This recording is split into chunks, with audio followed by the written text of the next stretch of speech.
Hi all good. ஒரு வழியாக June 10 வந்துருச்சு. கவர்மெண்ட்டை திட்டி கொஞ்சம் நிதானமாயிட்டீங்க. ஸ்கூல் கடைசியில் ஒரு வழியாக வச்சுட்டானுங்கடா அப்படின்னு சொல்லிட்டு பேரண்ட்ஸ் எல்லாம் கொஞ்சம் கம்ஃபர்டபுளாக ஃபீல் பண்ணுவீங்க. அதுவும் ஒரு நல்ல ஒரு முகூர்த்த நாளாக பார்த்து வச்சுட்டான் அப்படிங்கிறதுல ஒரு அடிஷ்னல் ஒரு ஹாப்பினஸ் இருக்கும். ஓகே, இந்த வீடியோவில் நம்ம எதை பற்றி டிஸ்கஸ் பண்ண போகிறோம்னா சின்ன ஒரு 5-6 விஷயங்கள் மட்டும்தான் டிஸ்கஸ் பண்ண போகிறோம். ரொம்ப குட்டியான விஷயங்கள். அது ஸ்கூலுக்கு முன்னாடி என்ன பண்ணலாம், ஸ்கூலுக்கு போகிற நேரத்தில் என்ன பண்ணலாம், எப்படி பண்ணலாம் அப்படிங்கிறதுக்கான ஒரு சின்ன ஒரு ஐடியா, அவ்வளோதான். அதிகமான பேரண்ட்ஸ் இதில் பெரிய ஒரு கோட்டை ஒன்று விட்டுட்ருக்காங்க. ஸோ அதனால் மட்டும்தான் இந்த வீடியோ. நம்பர் 1, ஆர்கனைசிங் ஸ்கூல் மெட்டீரியல்ஸுங்க. முந்தல் நாள் நைட்டே உட்காந்து என்ன பண்ணுங்க அப்படின்னா அழகாக டைம் டேபிள் பார்த்து என்ன வேணும் என்ன வேண்டாம் அப்படிங்கிறத ஒரு பேப்பரில் லிஸ்ட் டவுன் பண்ணி அந்த லிஸ்ட்டை பார்த்து டிக் அடிச்சு என்ன பண்ணுங்கள், எடுத்து வைக்கிறதுக்கு ட்ரை பண்ணுங்கள். இது நீங்களும் மட்டும் பண்ணக்கூடாது, நீங்களும் உங்கள் குழந்தையும் சேர்ந்து பண்ண வேண்டியது ரொம்ப ரொம்ப அவசியம்.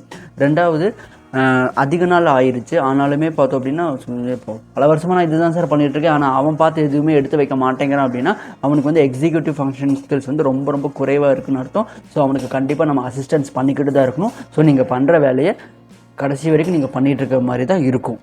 இது பார்த்தோம் அப்படின்னா அடுத்த நாள் காலையில் ஒரு பெரிய ஒரு டென்ஷனையோ ஒரு கடுப்பையோ ஒரு அவசரத்தையோ ஒரு எதையுமே கொண்டு வராது. ஸோ அதெல்லாம் கொஞ்சம் பீஸ்ஃபுல்லாக இருக்கும். நெக்ஸ்ட்டு ஸ்லீப்பிங் டைமுங்க. கொஞ்சம் ஏர்லியராகவே என்ன பண்ணுங்க அப்படின்னா தூங்குறதுக்கு ட்ரை பண்ணுங்கள். நமக்கே தெரியும் நைட்டு நம்ம தூங்குறதுக்கு கொஞ்சம் லேட் ஆகிடுச்சுன்னா காலையில் எந்திரிக்கும் போதே எந்திரிக்கணுமாடா அப்படின்னு இருக்கும். எந்திரிக்கிறதுக்கே கஷ்டமாக இருக்கும். அப்புறம் அந்த நாள் அப்படியே கொஞ்சம் ஃப்ரெஷ்ஷப் ஆகிறதுக்கே ஒரு 2-3 மணி நேரம் ஆயிரும்.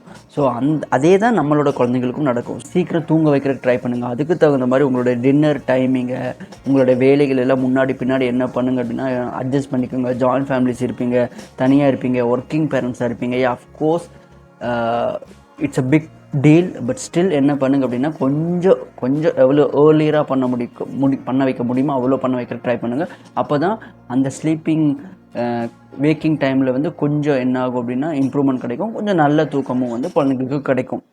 எந்திரிச்ச உடனே வேலை டீயும் பிஸ்கெட்டும் தான். மேக்ஸிமம் என்ன பண்ணுங்க அப்படின்னா காலையில் பிரேக்ஃபாஸ்ட்டுக்கு சுகர் உள்ள கண்டென்ட்டை குறைக்கிறதுக்கு ட்ரை பண்ணுங்கள். கொடுக்காதீங்க. அதுக்கு பதிலாக முட்டை கொடுங்க, ப்ரோட்டீன்ஸ் கொடுக்குறதுக்கு ட்ரை பண்ணுங்கள், வெஜிடபிள்ஸ் கொடுக்குறதுக்கு ட்ரை பண்ணுங்கள், கீரை கொடுக்குறதுக்கு ட்ரை பண்ணுங்கள். நல்ல சத்தான ப்ரோட்டீன்ஸ் உள்ள விஷயங்கள் என்னமோ அது கொடுக்குறதுக்கு ட்ரை பண்ணுங்கள். ஏன்னா காலையில் டீ பிஸ்கெட்டை நான் சாப்பிட்றேன், ஒரு 7 மணிக்கு தான் நான் எந்திரிக்கிறேன். 7 மணிக்கு எந்திரிச்சு 8 மணிக்கு நான் பஸ்ஸை பிடிக்கணும், வேனை பிடிக்கணும். 7 மணிக்கு சாப்பிட்டேன்னு வைங்களேன், அந்த குளுக்கோஸ் உள்ளே இறங்கி அடுத்த 1.5 மணி நேரத்துக்கு எனக்கு பசிக்காது.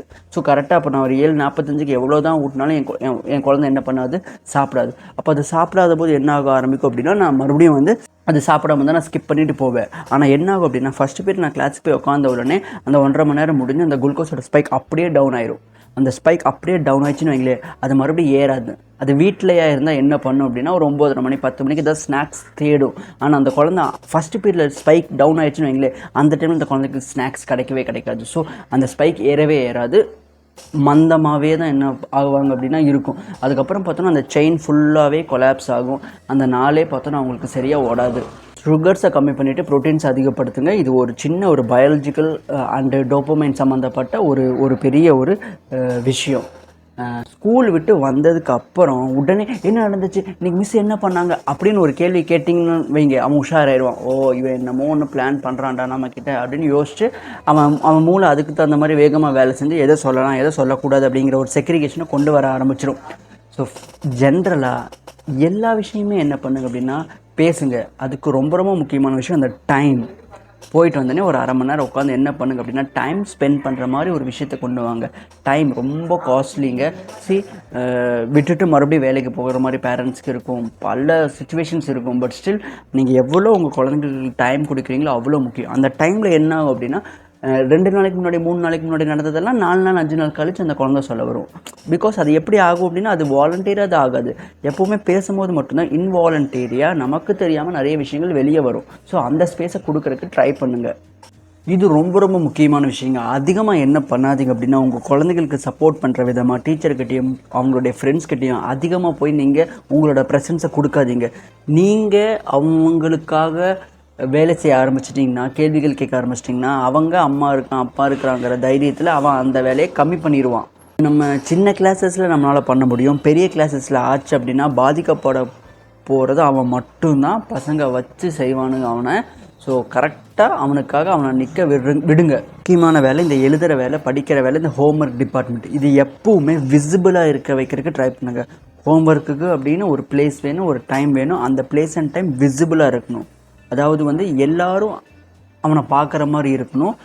ரூம்குள்ளே கூட்டிகிட்டு போய் லாக் பண்ண வச்சுட்டு அந்த வேலையெல்லாம் பண்ணாதீங்க. ஆனால் பார்த்தோன்னா அப்படி விசிபிளாக உட்கார வைக்கும் போது என்ன ஆகுது சார் அப்படின்னா, டிவி பார்க்குறாங்க, சீரியல்ஸ் பார்த்துட்ருக்காங்க. ஸோ அந்த டிஸ்டர்பன்சஸ் எல்லாம் இருக்கும். பட் ஸ்டில் விசிபிலிட்டி என்ன பண்ண வைங்க அப்படின்னா கொண்டு வரக்கு ட்ரை பண்ணுங்கள். ஏன்னா குழந்தைகளுக்கு விசிபிள் ரொம்ப ரொம்ப முக்கியமான ஒரு விஷயமா இருக்கணும்.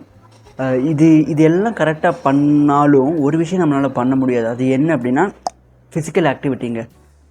சம்மரில் பார்த்தோம் அப்படின்னாலே நல்லா விளாண்டானுங்க. அதுக்கப்புறம் பார்த்தோன்னா இந்த ஃபிசிக்கல் ஆக்டிவிட்டி அப்படியே டவுன் ஆகிட்டே போயிட்டுருக்கும். ஸோ ஸ்கூல் ஆரம்பிச்சிருச்சு அப்படின்னா சுத்தமாகவே அவங்களால என்ன பண்ண முடியாதுன்னா ஃபிசிக்கல் ஆக்டிவிட்டி கொண்டு வர முடியாது. ஸோ எப்படியாவது என்ன பண்ணுங்க அப்படின்னா அந்த ஃபிசிக்கல் ஆக்டிவிட்டி கொண்டு வரக்கு ட்ரை பண்ணுங்கள். எவ்வளோ கொண்டு வரலாம் அப்படின்னா மினிமம் ஒரு 30லேருந்து ஒரு மணி நேரம் அப்படிங்கிற மாதிரி எடுத்துகிட்டு போகிறதுக்கு ட்ரை பண்ணுங்கள்.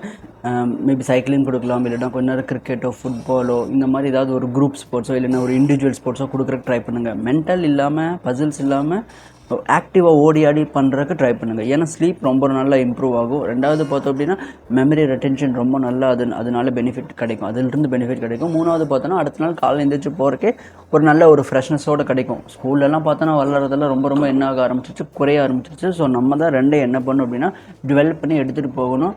டியூஷன் போனாலுமே பார்த்தோம் அப்படின்னா கொஞ்சம் நேரம் எப்படியாவது என்ன பண்ணுங்கள், விளையாட வைக்கிற ட்ரை பண்ணுங்கள். சின்ன வயசுலேயே இந்த பழக்கத்தை கொண்டு வந்துட்டிங்கன்னா பெரிய கிளாஸ் ஆயிடுச்சுன்னா அது இன்னும் ஈஸியாக தான் போகும். ஸோ எல்லாமே கொஞ்சம் கஷ்டமான விஷயங்கள் மட்டும்தான். ஏன்னா இதெல்லாமே கடைப்பிடிக்கணும். We have to follow it, we have to stick to it. So but still முயற்சி செய்யுங்க. நம்ம குழந்தைங்க நல்லதுக்கு தான் ஏதோ ஒன்று நடக்கட்டும், நல்லது நடக்கட்டும், ஃபைன். அதிகமாக பார்த்தோன்னா ஸ்கூல் சம்மந்தமாகவும் குழந்தைங்கள் சம்மந்தமாகவும் தெரிஞ்சுக்கணும் அப்படின்னா ஸ்கூல் சிராஜ்க்கு ஃபாலோ பண்ணுறதுக்கு ட்ரை பண்ணுங்கள். Stay tuned.